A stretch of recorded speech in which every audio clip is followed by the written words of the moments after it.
घटना हो चुकी है। मैदान शांत है, न कोई आवाज, न कोई हलचल, सिर्फ सन्नाटा।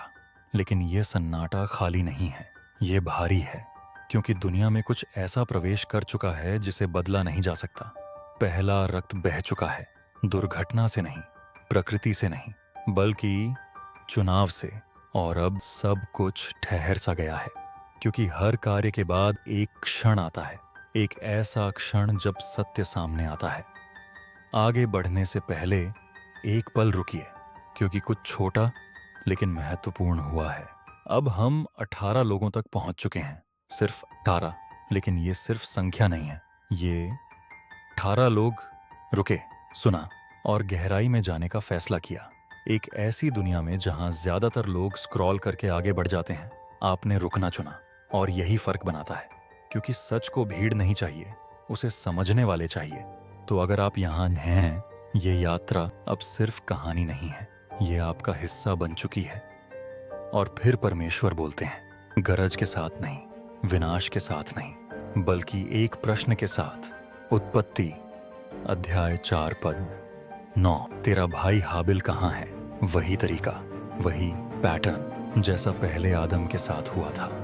परमेश्वर पूछते हैं, इसलिए नहीं कि उन्हें पता नहीं, बल्कि इसीलिए कि कैन सत्य का सामना करे।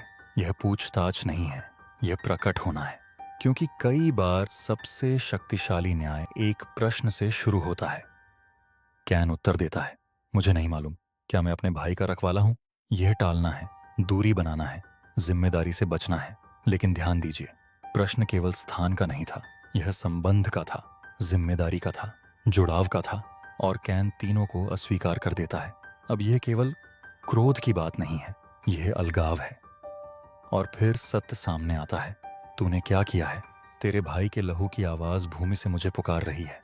यह छिपा नहीं है, यह कभी छिपा था ही नहीं, क्योंकि जो गुप्त में किया जाता है वह कभी मौन नहीं रहता। सृष्टि स्वयं गवाही देती है।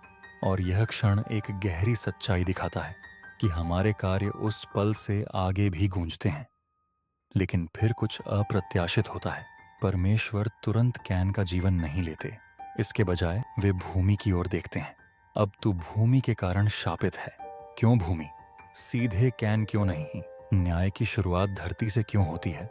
यही रहस्य गहरा होता है, क्योंकि उसी भूमि ने हाबिल का रक्त ग्रहण किया था और अब वह प्रतिक्रिया दे रही है।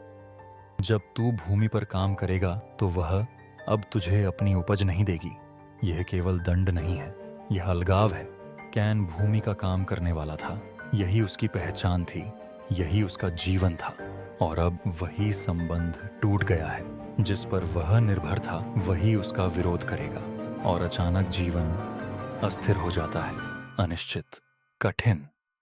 और परमेश्वर आगे कहते हैं, तू पृथ्वी पर भटकता और चंचल रहेगा। यहाँ शब्द है नुआ, जिसका अर्थ है भटकना, हिल जाना, कहीं स्थिर न रहना। यह केवल स्थान बदलना नहीं है, यह भीतर की स्थिति है। बिना शांति का जीवन, बिना ठहराव का जीवन, बिना अपनापन का जीवन।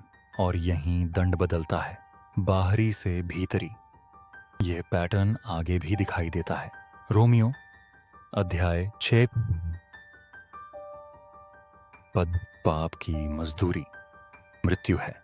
लेकिन मृत्यु हमेशा तुरंत नहीं आती। कभी कभी वह धीरे धीरे प्रकट होती है, अलगाव में, बेचैनी में, उन परिणामों में जो हमारा पीछा करते हैं। और यही कैन अनुभव करने लगता है।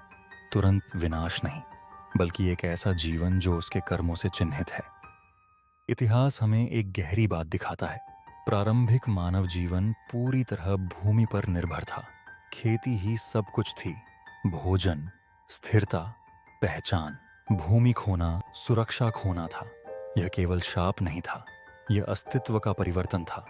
स्थिरता से अनिश्चितता में, प्रावधान से संघर्ष में। क्या आपने कभी ऐसा निर्णय लिया है जो आपके साथ बना रहा? सिर्फ एक पल नहीं, बल्कि वर्षों तक।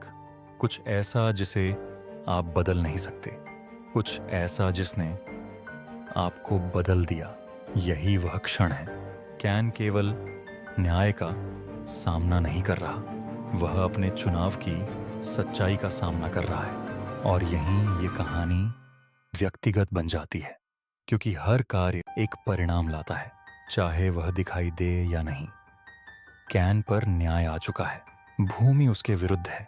उसका जीवन अब अस्थिर है, अनिश्चित, बेचैन। लेकिन आगे कुछ अप्रत्याशित होने वाला है, क्योंकि कैन फिर बोलेगा, विद्रोह में नहीं, डर में। कोई है जिसे यह सुनने की जरूरत है। आप समझ जाएंगे। अगर यह आपको छू गया तो लिखें, मैं समझ गया। क्योंकि आगे जो आता है वह केवल न्याय नहीं है, कुछ ऐसा है जिसकी किसी ने उम्मीद नहीं की। सुरक्षा, एक चिन्ह और एक प्रश्न जो आज भी बना हुआ है। परमेश्वर कैन की रक्षा क्यों करेंगे? आगे क्या होगा वह सब कुछ बदल देगा।